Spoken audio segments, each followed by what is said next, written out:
नमस्कार दोस्तों, आपका स्वागत है मेरे YouTube चैनल AKR टेक्निकल दोस्त में। दोस्तों, आज मैं आपके लिए लाया हूं एक खास वीडियो। भूमि के नामांतरण हेतु उत्तर प्रदेश राजस्व संहिता 2006 धारा 34 के अंतर्गत ऑनलाइन आवेदन कैसे करें।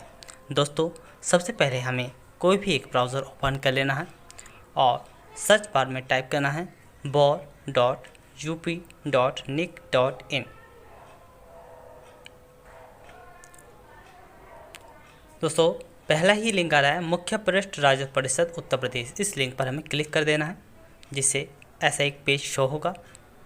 दोस्तों, इस पोर्टल से मैंने पहले आपको 2 वीडियो बना के दिखाई थी, जिसमें एक थी विरासत की, यानी कि विरासत दर्ज करने की, और दूसरी थी कृषि भूमि को गैर कृषक उपयोग में लाने हेतु धारा 80 की।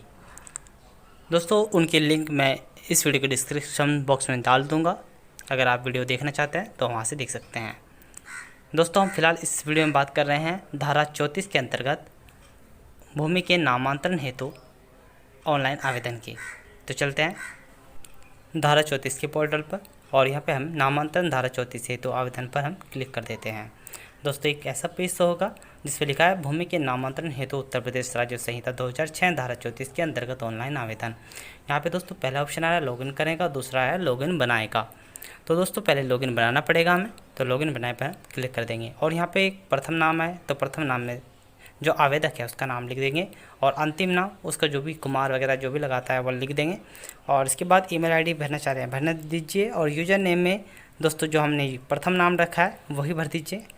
और पासवर्ड एक आपको पासवर्ड क्रिएट करना होगा लगभग 8 कैरेक्टर का, और वही यहाँ पे पासवर्ड पुनः टंकित कर देना है। और फिर इसके बाद एक मोबाइल नंबर डालना है जिस पर OTP आएगी। ठीक है दोस्तों, तो OTP के लिए एक मोबाइल नंबर डाल दिया आवेदक का, और यहाँ पे लिंक का ऑप्शन है पुरुष है कि स्त्री, सेलेक्ट करने के बाद पंजीकृत कर देना है।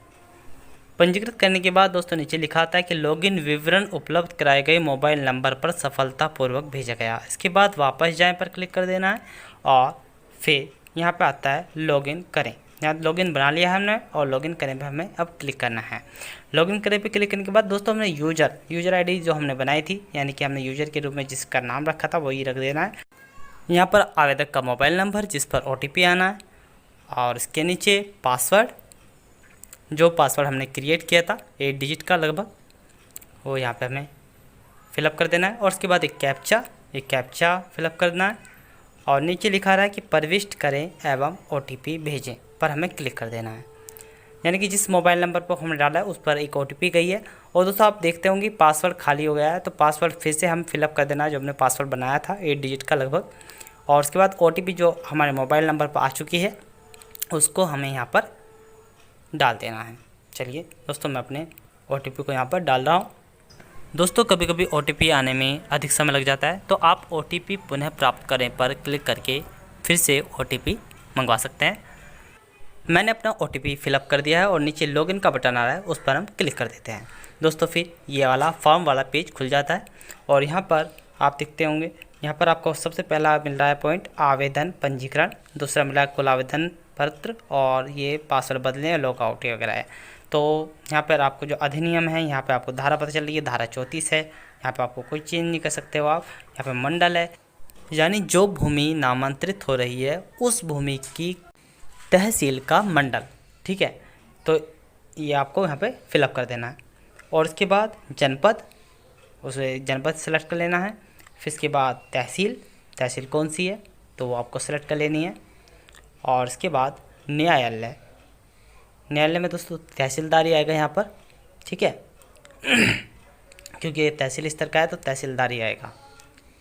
तो इसके बाद दूसरा है पॉइंट आवेदनकर्ता प्राधिकृत व्यक्ति का नाम, व्यक्ति का विवरण। तो जो व्यक्ति का विवरण है, आवेदक का प्रकार यहाँ पे आपको व्यक्तिगत है, प्रोप्राइटरशिप है, पार्टनरशिप है, ट्रस्ट है, ये बहुत सारे आपके हैं, ये आपको सेलेक्ट कर लेना है। तो व्यक्तिगत है, एक व्यक्ति कर रहा है तो व्यक्तिगत पे क्लिक कर देना है। और उसके बाद जो आवेदन करता है उसका नाम डाल देना है और फिर इसके पिता या पति का नाम। दोस्तों, मैं ये आपको सिर्फ आपको डेमो करके दिखा रहा हूँ, इसलिए मैं कुछ भी जानकारियाँ फिलअप कर रहा हूँ, लेकिन आपको अपने अनुसार सही सही जानकारी फिलअप करनी है। यहाँ पर आवेदनकर्ता का मोबाइल नंबर,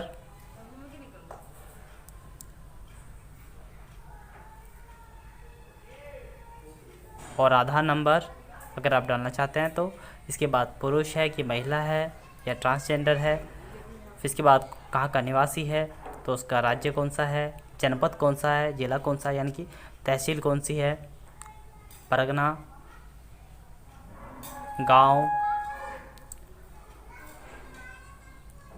ठीक है, ये सब आपको जानकारी फिलअप करनी है। और नीचे ये पता वगैरह आ रहा है, तो ये सब आपको, ये आप ये पता 1, पता 2, पता 3, यानी कि इससे भी ज़्यादा कोई जानकारी है मोहल्ला वगैरह, वो भी आप यहाँ पर डाल सकते हैं। उसके बाद पिन कोड, तो पिन कोड आप अगर आपको पता है तो ठीक है, वरना आप एक नई विंडो खोलकर उस पर आप उस जगह का पिन कोड पता कर सकते हैं।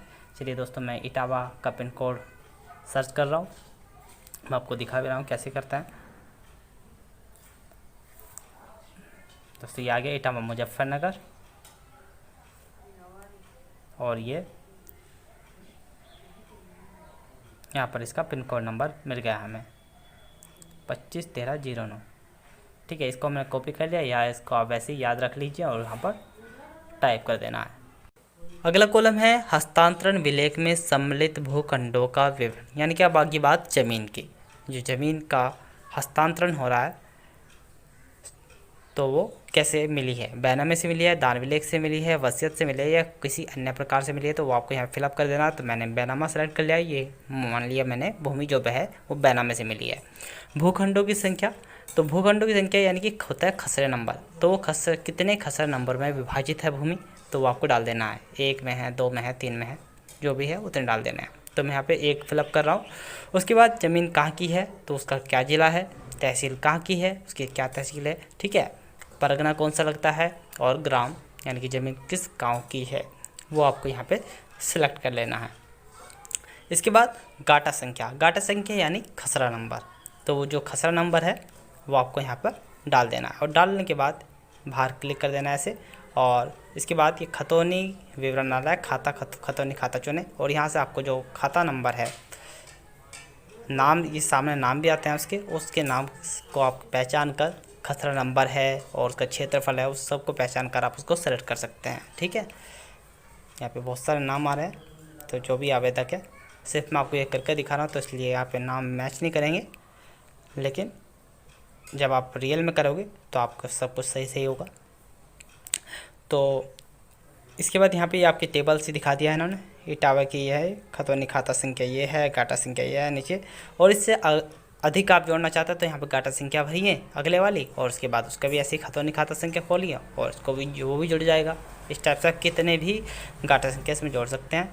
यहाँ पर आपकी खतौनी खाता संख्या दिखा रहा है, गाटा संख्या दिखा रहा है, ये गाटा यूनिक कोड दिखा रहा है, क्षेत्रफल दिखा रहा है, क्रय क्षेत्रफल प्रकार के आंशिक है कि संपूर्ण है, यानी कि जो इस ज़मीन का सारा अंश तुम्हारा है या कुछ है जो कुछ भाग के है। क्रय क्षेत्रफल कितना है, पूर्व जी चौहद्दी है इसमें, यानी कि पूरा पश्चिम उत्तर दक्षिण में कौन कौन है, तो वो आप डाल सकते हैं। और उसके बाद यहाँ पे बराबर में हटाए का ऑप्शन भी आ रहा है, यानी कि आपसे कुछ गलत हो गया तो आप हटा भी सकते हैं।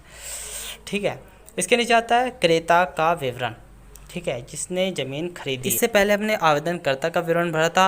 आवेदनकर्ता कोई भी हो सकता है, विक्रेता भी हो सकता है, क्रेता भी हो सकता है। ठीक, तो ये कन्फ्यूजन भी यहाँ पर दूर हो जाता है। चलिए आगे बढ़ते हैं। और अब भर रहे हैं हम विशेष रूप से क्रेता का विवरण। तो यहाँ पे पहले लिखा रहा है कि यदि आप स्वयं आवेदनकर्ता ही हैं तो क्रेता है तो बॉक्स में क्लिक करें, तो बॉक्स पे क्लिक कर देना है। इसके बाद क्रेताओं की संख्या तो कितनी भी है, 1 है तो 1, ज़्यादा है तो ज़्यादा है। इसके बाद क्रेता का प्रकार व्यक्तिगत है, प्रोप्राइटरशिप है, पार्टनरशिप है, जो भी है वो आपको सेलेक्ट कर भर देना है। और उसके बाद नाम, पति या पिता का नाम, मोबाइल नंबर, आधार नंबर, लिंक कौन सा है, राज्य क्या है, जनपद क्या है, तहसील क्या है। ठीक है, ये सब चीज़ें आपको यहाँ से सेलेक्ट कर लेनी है। परगना कौन सा है, ग्राम कौन सा है, और पता नंबर 1, पता नंबर 2, पता नंबर 3 में मोहल्ला वगैरह जो आप भरना चाहते हैं वो भर देंगे। और उसके बाद पिन कोड, फिर उसके बाद क्रेता जोड़े पर क्लिक करने के बाद क्रेता उसमें जुड़ जाएगा। ठीक है, और 1 से ज़्यादा जोड़ना है तो फिर दूसरे क्रेता का नाम डाल देना है, दूसरे क्रेता का आता पता, और उसके बाद वो भी जुड़ जाएगा क्रेता जोड़ा पर क्लिक करके। चलिए मैं फटाफट भर देता हूँ।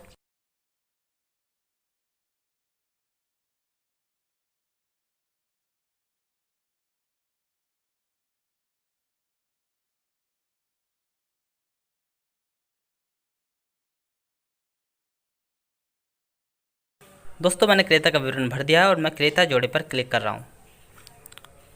और देखो आप नीचे लिखा रहा है कि आपके द्वारा चुने गए कुल क्रेताओं की संख्या पूर्ण हो चुकी है।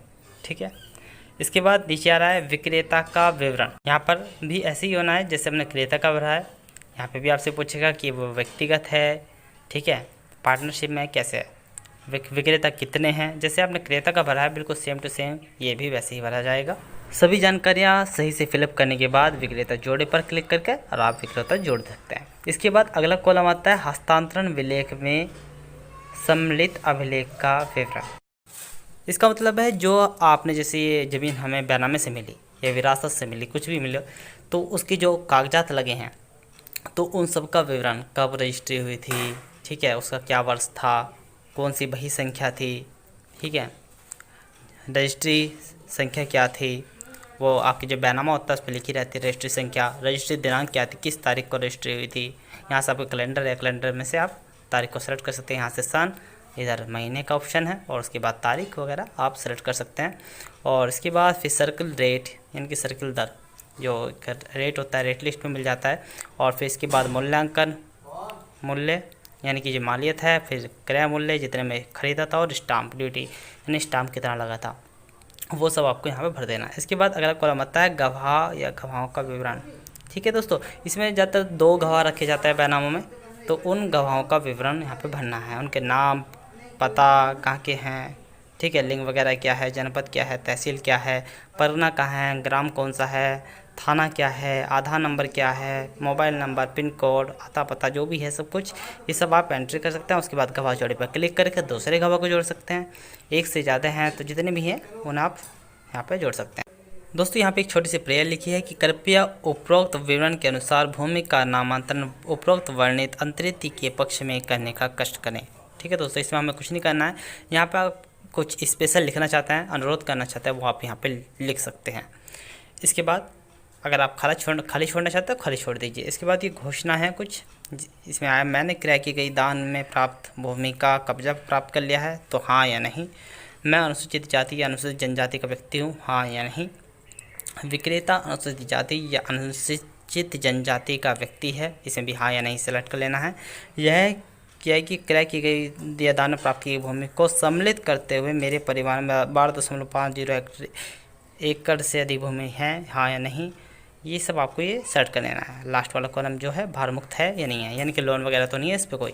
और उसके बाद ये सब कुछ फॉर्म ठीक से भरने के बाद, सही से चेक करने के बाद, आपको ये जो मैं प्रमाणित करता हूँ वाले जो ऑप्शन है इस पर हमें क्लिक कर देना। और उसके बाद नीचे ये सुरक्षित करने का ऑप्शन आ रहा है, उस पर क्लिक कर देना है, जिससे ये फॉर्म हमारा सबमिट हो जाएगा। और फिर इसके बाद एक नंबर मिलेगा और ये आपका जो फॉर्म है वो फिर फाइनल हो जाएगा। फाइनल प्रिंट को आप निकाल सकते हैं। ठीक है दोस्तों, ये मैंने आपको सिर्फ डेमो करके दिखाया था, मैं रियल में नहीं कर रहा हूँ, तो इसलिए मैं यहीं छोड़ देता हूँ।